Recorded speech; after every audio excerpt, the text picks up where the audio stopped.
Hello everyone, my name is Christian and this is First Step.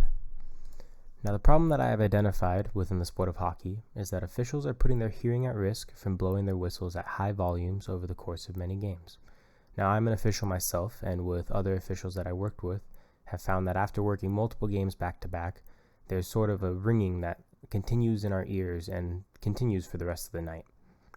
I believe that over a course of many hours of blowing your whistle at high volumes, you slowly start to deteriorate your hearing, and it, after years and years, would probably have a long-term effect on many people.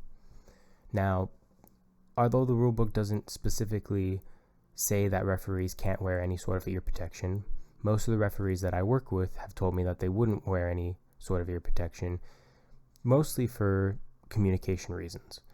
The referees on the ice have to communicate with many people, not only the players on the ice, but also with scorekeepers, with coaches, and sometimes even parents.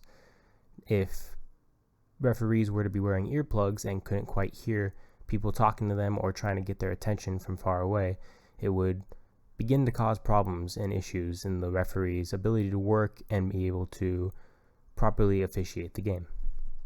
Now, our solution to this problem is an in-ear microphone and speaker earplug.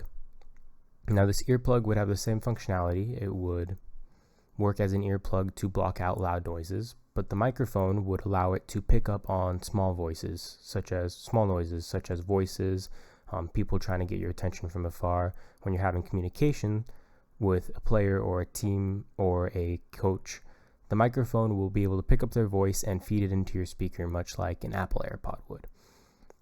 However, at the same time, anytime it picks up a loud noise, such as your whistle blowing or a puck hitting the glass, it will attenuate that loud noise and cut it out so you don't hear it at all. As well as, opposed to a normal earplug, it would be sleek and professional. It will be flush with your ear, and it would be hard to notice unless someone was directly looking at it. Now, our competitive advantage, we have us versus a big company like 3M makes these kind of reliable earplugs with speakers and microphones. However, their product is quite expensive. It usually becomes around $200 for an earplug, and it stands out pretty far. It's a rather thick earplug, and that would make it harder for not only having it maybe fall out during a hockey game while a referee is skating around, but also for kind of the look and professionalism look of a referee. It would look unprofessional to have such a big earplug sticking out of your ear, and most people would probably question it and not be able to understand that, they can still hear me while I'm talking to them. Versus us, First Step would design a non-intrusive, non-noticeable earplug that would be at a much more affordable price point, and it would be much more appealing to the average referee. Our business model is, our target audience is that we aim to provide professional earpieces to any officials, and this could scale out to any sport. It could be officials for football, basketball, volleyball, soccer, anyone who is in a professional environment where they need to maintain a professional look, and it's a loud environment, so they need to be able to protect their ears while still being able to, maybe communicate with other people. And outside of sports, it could even scale to people such as police officers, military personnel, or even construction. Now, the normal person would simply pre-order a pair and get them shipped to the door.